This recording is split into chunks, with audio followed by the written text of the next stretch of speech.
గత 2 రోజులుగా కురుస్తున్న భారీ వర్షాలకు ఇటు రోడ్డు మార్గాలు ఎక్కడికక్కడ స్తంభించిపోవడంతో రైలు బస్సు మార్గాలకు అంతరాయం కలగడంతో ఇక విమాన సర్వీసులకు రద్దీ పెరిగింది. గన్నవరం విమానాశ్రయంలో రద్దీ విపరీతంగా పెరిగింది. టికెట్ కౌంటర్ల దగ్గర భారీగా క్యూ లైన్లో వేచి ఉన్నారు ప్రయాణికులు. ఎక్కడికక్కడ రోడ్డు కనెక్టివిటీలు తెగిపోవడంతో ఇటు విజయవాడ, హైదరాబాద్, ముఖ్యంగా కోదాడ కావచ్చు, మున్నేరు వాగు పొంగడం వల్ల ఖమ్మం ఇటు చుట్టుపక్కలంతా కూడా కనెక్టివిటీ రోడ్లన్నీ కూడా కట్ అయిపోవడంతో ఇక విమాన సర్వీసులను ఆశ్రయిస్తూ ఉన్నారు. గన్నవరం విమానాశ్రయంలో రద్దీ పెరిగింది. టికెట్ కౌంటర్ల దగ్గర భారీగా క్యూ లైన్లను చూస్తున్న సందర్భం అయితే కనపడుతోంది.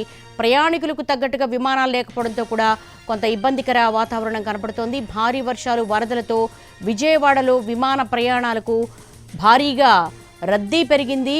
3 రోజులుగా కురుస్తున్న వర్షాలతో ఇటు రోడ్డు కావచ్చు, రైలు మార్గాలు కావచ్చు, పలు రైళ్లన్నీ కూడా రద్దయిపోయాయి. కొన్ని చోట్ల ట్రాకులు కొట్టుకుపోయాయి, మరికొన్ని చోట్ల రోడ్లు, మెయిన్ జాతీయ రహదారి మీద ఉప్పొంగి ప్రవహిస్తూ ఉంది వరదంతా. దీంతో ఇటు బస్సు సర్వీసులను కూడా రద్దు చేస్తున్నారు, రైలు సర్వీసులను కూడా రద్దు చేయడంతో అత్యవసర పని మీద వెళ్లే వాళ్ళు చాలా వరకు కూడా ఇటు ఫ్లైట్ టికెట్స్ను ఆశ్రయిస్తూ ఉన్నారు. దీంతో టికెట్ కౌంటర్ల వద్ద పెద్ద ఎత్తున క్యూ లైన్లు అయితే కనపడుతూ ఉన్నాయి.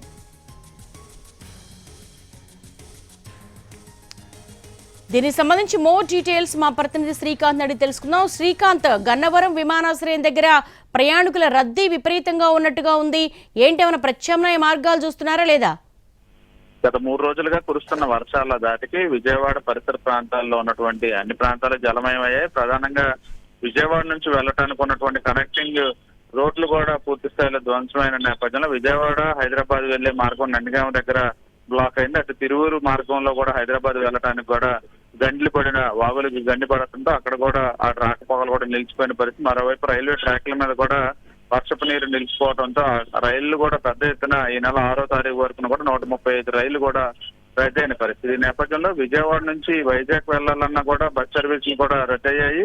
ఇక బెంగళూరు వైపు వెళ్లే కాజా ఏదైతే టోల్ గేట్ ఉందో మంగళగిరి దగ్గర అక్కడ కూడా వాహనాలు రాకపోవడం నిలిచిపోవడంతో ఇక ఏకైక మార్గంగా ఉన్నటువంటి విమాన ప్రయాణాలనే విజయవాడ వాసులు కానీ పరిసర ప్రాంతాల వాళ్ళు కానీ ఎంచుకున్నట్టుగైతే మనకు తెలుస్తుంది. ఈ నేపథ్యంలోనే గన్నవరం విమానాశ్రయానికి సాధారణ రోజుల్లో ఉండే రద్దీతో పోలిస్తే చాలా ఎక్కువగా ప్రయాణికుల రద్దీ పెరిగినట్టుగైతే తెలుస్తుంది.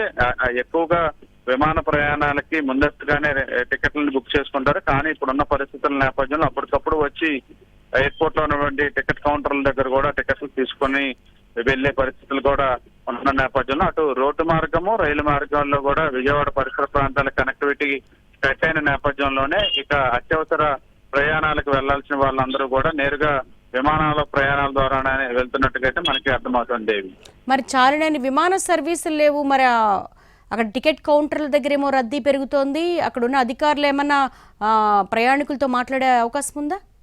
ఉన్న సర్వీసుల వరకు మాత్రమే ప్రయాణికులకి అందుబాటులో ఉన్న విమానాలలో టికెట్లు తీసుకుంటున్నారు. వాళ్ళకి ఇక అప్పటికప్పుడు సర్వీసులు పెట్టే అవకాశం ఉండదు కాబట్టి ఏదైతే ఆక్యుపెన్సీ ఉంటుందో దానికి అనుగుణంగా మాత్రమే ప్రస్తుతం వెళ్తున్నారు. ఆన్లైన్ లో సీట్లు ఏమన్నా ఖాళీగా ఉంటే వాటిని బుక్ చేసుకుంటున్నారు. ఇక కొన్ని పరిస్థితుల్లో నేరుగా అక్కడికి గన్నవరం ఎయిర్పోర్ట్కి వెళ్ళి టికెట్లు తీసుకొని వెళ్తున్నారు. అధికారులు కూడా వాళ్ళకి ఎటువంటి ఇబ్బందులు లేకుండా చర్యలు తీసుకుంటున్నారు తప్ప టికెట్లను పెంచే అవకాశం లేదు కాబట్టి వాళ్ళకి ఎయిర్పోర్ట్ లో ఇబ్బందులు లేకుండా అయితే ప్రస్తుతం చర్యలు తీసుకుంటున్నట్టుగా మనకు తెలుస్తా ఉంది. All right Srikanth, thank you.